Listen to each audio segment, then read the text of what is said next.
When I was writing, I was tearing through it, and this was before I had figured out how it would end. And then I hit a block. And I hit that block because I just didn't know how it would end. So I didn't have the words to figure out the trajectory towards the ending that felt right. When you write without an outline, or write outside of what you know, or write in the wrong genre, the ending doesn't come naturally. Welcome to the Crossing It Off podcast, where each episode we share the stories of individuals that are living out their bucket/life goal lists. I am your host, Roger Williams, and through hearing our guests' adventures, my goal is that you will find encouragement and empowerment to add and cross items off of your list.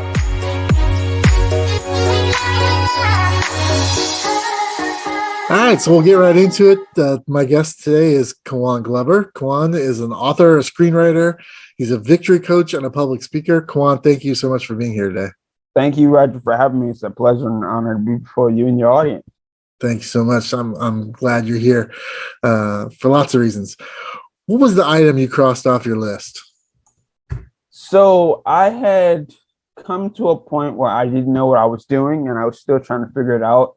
And one of my best friends convinced me to start writing again. And I was just like, yeah, whatever. So on my list, I put write a screenplay because I thought maybe I like movies. So one day I would write one, and then I did. And then I'm going to write a couple more. that's well, if you enjoyed it, that's a good thing that you're writing more. What happened in your life to motivate you to write that first screenplay? What was going on? What was happening with you that you got to that point where you wanted to tell that story? So growing up, I read all of Tolkien's Lord of the Rings in third grade. Third grade? Yeah. I don't remember much of it from the book, but I remember the movies kind of filled in the gaps. And then when I got to college, just fast forwarding a lot, I dealt with some, I had a couple of brain surgeries, I had a stroke, I had some mental health challenges, opioid addiction, things like that. And I wrote a book about that experience, but then I kind of got away from it. I wanted to go into entrepreneurship and start a business and this hope to the world and all that kind of things. And I kind of got away from my base, which was when I was a little boy, I would always tell stories and find a way to tell stories. So I reached back into what I really liked. I like Avatar, I like Lord of the Rings, I like Harry Potter. So the first story I read was like kind of pulling from those threads. And then I sat down, and one day I was on a platform and they said, hey, send us your script. And I was like, oh crap, I don't have a script. So I had 72 hours to bang it out, and I did, and I turned it in and got pretty good feedback. You said a platform. What was the platform that you were on? It's something called stage32.com. I like to say it's the LinkedIn for the entertainment industry. Okay. And so what was this? They were excited about your story. What was the story about? So it's like a cross between Harry Potter and Avatar: The Last Airbender with some sprinkles of Lord of the Rings. It's about this girl named Maria who's grown up in an orphanage, and she has no idea who she actually is. She's always been in an orphanage, but she comes to, all the kids have little powers, and her power is to control water, which is one of the core elements. And actually in her home village, she was selected to be like the chief warrior or like the leader of the army. But she was taken away to this orphanage to protect her from the British invaders. And this happens historically around the same time as the British army invaded Nigeria. And all the power in the land is derived from something called the Hearthstone. That's this big purple orb that kind of gives everybody the powers. And Maria is like the protector or the guiding force behind the Hearthstone. And, I derived a lot of those elements from, Avatar, Harry Potter, Lord of the Rings. And the thing about the Hearthstone is that when a person of impure heart tries to get the power, they start to go mad. So it's kind of like that One Ring kind of feel. Right. Takes place in Nigeria, early 1900s. And I wanted to make it a trilogy. So like, following the Star Wars kind of thing, the New Hope and the Empire Strikes Back and Return of the Jedi type of trajectory. But I finished that first screenplay and I was like, this is a pretty solid story. and I got some good feedback. And ultimately, Maria's goal is to thwart the British invasion. Nice. So there's a lot of historical context in that. Where does that come from for you? Where did you find that information, or did you have to do a lot of research, or was that just information you already had and you started using it to tell the story? It's honestly, I wanted to take a Tarantino approach. You know, he takes like events from history and then kind of alters them. Right. So I remember growing up and in high school, we heard these lessons and about the British came in and did this and the British came in and did that, and we never heard the other side of the story, or people on the other side of that coin never actually won. And I wanted to create a story.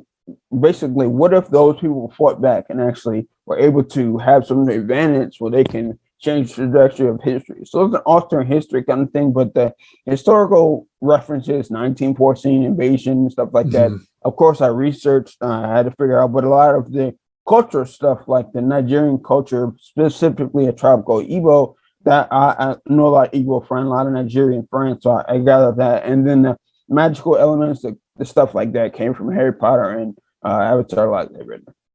So when you started writing, did you have concerns or fears about about doing it, or did you just like say, I'm doing this, I'm going, or were you, especially with a lack of representation and certainly sci-fi and entertainment world, did you have concerns about that for yourself? I think when I started writing it, I just, originally I thought it was going to be a TV show, but Mm, then I had somebody say, this sounds like a feature. So I was like, oh crap, I don't know what that means. I don't know anything about writing mm, screenplays. Oh crap.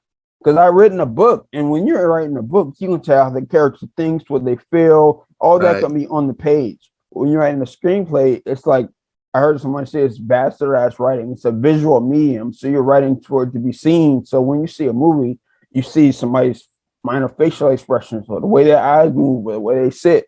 You have to kind of contort your writing from a book, which is very thorough, into Hmm. that screenplay elements. I was just like, I can't write a book on the page and turn it in and say, hey, this is what I got. I kind of got to compress everything into subtleties of emotion. And it was an interesting process, but ultimately, just write a good story.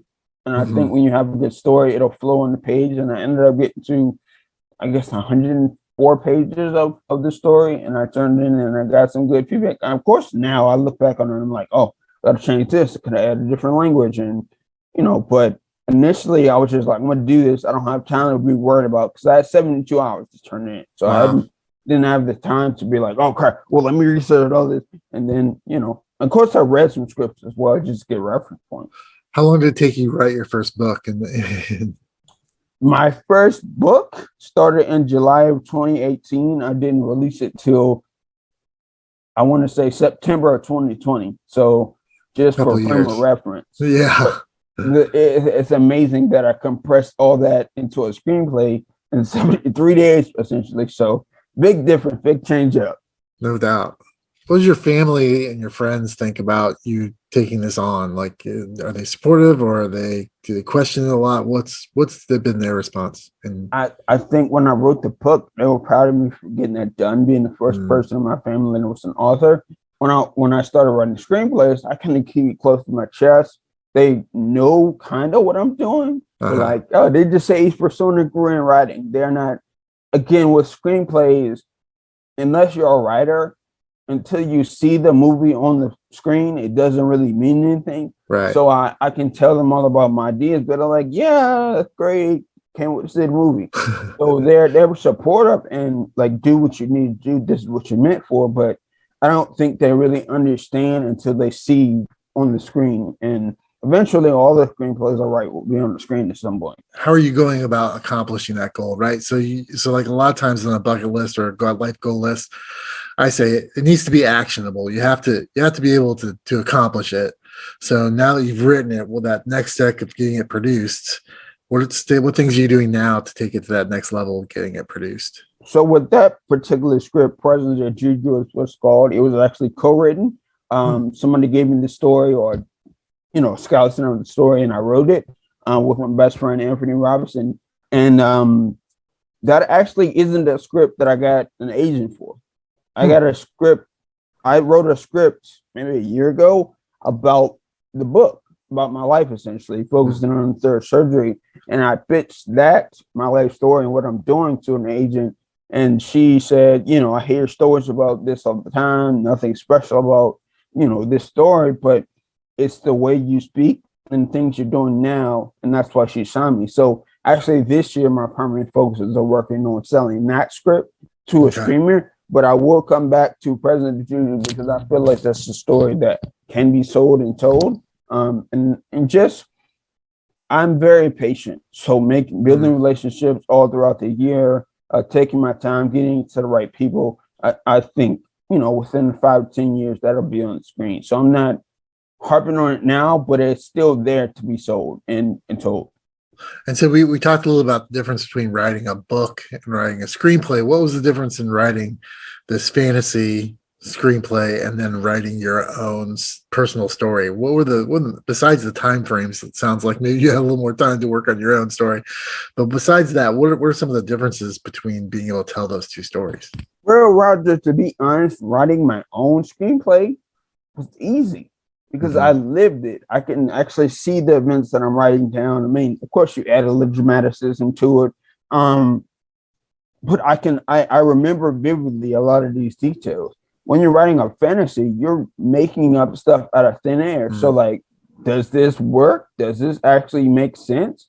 It's almost like when you have limits, like my story actually happened. So when I have limits, I can color within the lines. When you're making stuff up, there are no boundaries. So how far do you want to take this? How far can you go? Do the rules of the world make sense? Do the characters speak like a character might? And you develop the story based on how the characters are and who they become, not because I want this character to get here. You kind of got to follow the trajectory of the character naturally. So I would say it's actually a lot more difficult to write a fantasy sci-fi kind of story because you're just making stuff up. Which one? This is maybe a little too personal. If you don't want to answer, it's fine. But which one's more enjoyable for you to do? When I wrote President of Juju, seeing that story come to the climax that I wanted to, and the resolution for the characters, and leaving that end for it to continue to the next chapter, I think that was just a lot more rewarding because I wrote a book about my story. I talked about my story. I wrote a screenplay about my story. It's like, all right, well, how much of this story do you want? Versus the President of Juju is just kind of like, this is a whole new world. Like I can really do whatever I want with it. So I think President Juju was a lot more enjoyable. If you met somebody that says, I'm thinking about writing a screenplay, what would be the one thing you would tell them that they had to do, or that they said, oh, you got to do this when you write your screenplay? What would it be? I think I would ask them a question. How many screenplays have you read? How many movies have you actually watched? And not just to watch it for enjoyment. It's kind of like, how are they setting up what the characters are saying? What are the environments looking like? And then, for the films you really enjoyed, download the script and figure out what about the writing made the story jump off the page. Can you see the story? And then when you, with that President of Juju, I didn't go through the traditional process. You should write a lead sheet and outline and kind of figure out the story beats out. I just started writing. And I think that was a rookie mistake. I think really detailing your story from start to bottom, or, when I write stories, I start with the end and then I go back to the beginning and write the middle through.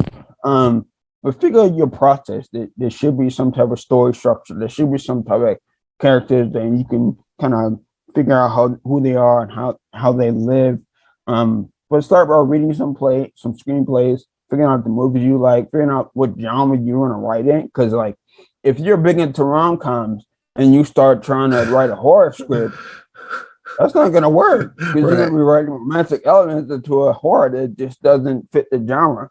Figure out what you want to write and write what you know. I think that's the biggest part about writing a screenplay, because President Juju, I could write because I like Lord of the Rings. I like Harry Potter. I like all the fantasy elements of different shows. And write my story, of course, I lived it. So that's my life. I can write about it. Which if you went to a public school and you were on the poverty side of the economic ladder, it's going to be very difficult for you to write about somebody who went to private school and was a millionaire their whole life, Right. because that's not relatable to you. So write what you know, read some screenplays, and start with an outline. I think organizing your thoughts, and then get into writing and see where it takes you. So, Kawan, what was the most difficult part of writing this screenplay for you? When I was writing, I was tearing through it, and this was before I had figured out how it would end. Mm. And then I hit a block. And I hit that block because I just didn't know how it would end. So I didn't have the words to figure out the trajectory towards the ending that felt right. When you write without an outline, or write outside of what you know, or write in the wrong genre, the ending doesn't come naturally. So your writing starts to get bogged down. You start to drag it out. I think understanding the story from top to bottom, then an outline, and then you can write the story. But without knowing where your story goes, you get these writer's blocks. You get these stops. You get these like, I don't know where I'm going. You start meandering around the script. Whereas if you have solid beats and you're writing in the right genre and you know where the story goes, it's a lot easier to flow. And then things just start to click as you write them. Like, oh, this beat goes to that beat, or this is the callback to that beat, and it just starts naturally flowing. But when you don't know your story and you haven't taken the time to figure that all out, you will run into writer's block, and you might even eventually quit writing. That's some great advice. What is the next thing that you want to cross off your bucket list? Well, because of my medical past, I'm not able to. I used to run track in high school. We actually had a state championship, but I haven't been able to run since 2015. So right now I've started a workout routine. I was in physical therapy before, but I've started reinvesting myself in my own physical health. So I'm starting a workout routine, and one of my bucket list items is to run again. I mean, it's just that simple. Just to be able to, even if I'm jogging, without dragging my foot on the ground. I have something called foot drop. So when I run, it kind of drags across the floor. But I would like to run again, like scratch it off my bucket list. And we're not talking about marathon or a half marathon or 5K. You just want to get out there and be able to feel that wind rushing past your face. And 100%. So you starting physical therapy for that, and what else do you plan to do to help get you that goal achieved? So I'm no longer in physical therapy, insurance, money, things like that. But right now I ordered some resistance bands. I'm doing starting to do a lot of leg workouts, stretching, working on the flexion in my ankle, just putting a lot of work into that, just so my body can start to remember how that motion even occurs. And also thinking about it all the time, like I'm seeing myself running in my mind when my eyes are closed. I'm constantly in my head talking about my goals and running and just what I would do with that ability. And I also think you can relate to this as a man. To be a father is kind of like, you're like the fun guy. Like you're supposed to run around and roughhouse with the kid. So that's always like a pressure in my mind. Like, hey, one day you're gonna have kids. You want to be able to do these things. So that pushes me forward, and what pulls me is just the freedom to be able to run in my own race. What's something that's on your bucket list that isn't like screenwriting or being able to run again? What's something on that's different than those two things? I would like to impact 1 billion people with my story. 1 billion people. Yeah. So that, I'm a little behind, but I'd like to, The Pursuit of Happiness is one of the first films that went international like that. So if I can get my story to that level and they get to speak in other countries, I can chomp down on that number. So on my bucket list at the top actually is to impact 1 billion people with my story. That's incredible. You're keeping track right now, though, right? So because you are a public speaker, you speak with students and all those kind of things. So I hope you're keeping those numbers. I think you could probably reach that. What What's driving you for that high of a goal? I think as a person, when you get to a point of death, it's something called crossing the veil, right? And that's when you get to see what's on the other side, and you come back and you're like, the things I used to care about don't really matter as much anymore. And one of the things I realized is that when I was on my, deathbed essentially, or my life was in harm's way, I didn't care about the money. I didn't care about the things that I achieved. I didn't care about how smart I was or how many friends I had or anything of that nature. I just cared about the people that were around me. And I realized then that when you achieve or set a goal for yourself, you burn out. Like, I want to lift 100 pounds today, but I'm only down by myself. Whereas if you have a workout partner, you do a lot more. So I want to set that goal because honestly, it's not about even achieving 1 billion people. It's the striving for that goal that will continue my drive, and it'll allow me to really impact as many people as possible until my time is up. And I've been giving my time back a number of times, so it's really time for me to give that back. So what is that? If you had one thing that you would say you want those 1 billion people to know or to be impacted by, what would that one thing you would want to leave them with that would be impactful? My favorite word in English dictionary is victory.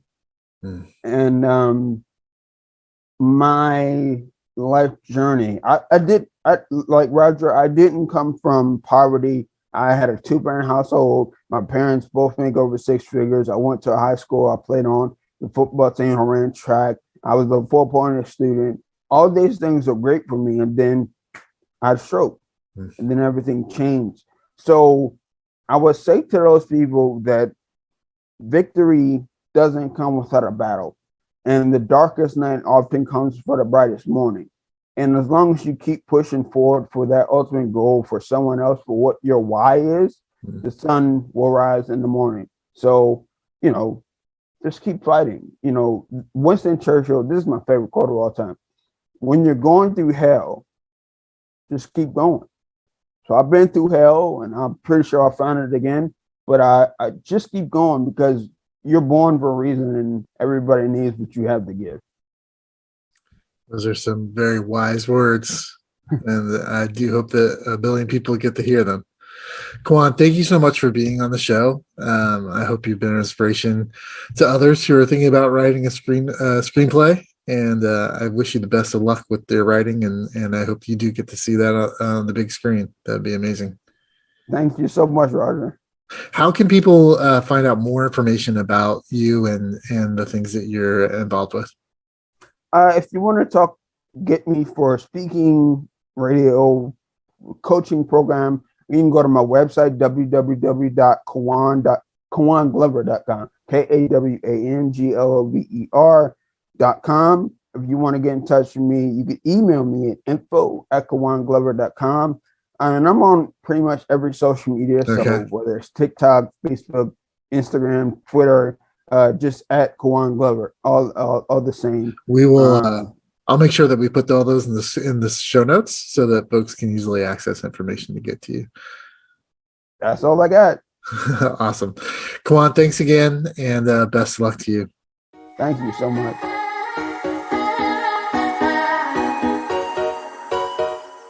As a reminder to our listeners, in this episode's show notes, you will find links to learn more about this week's guest and information on how you can cross this item off of your list.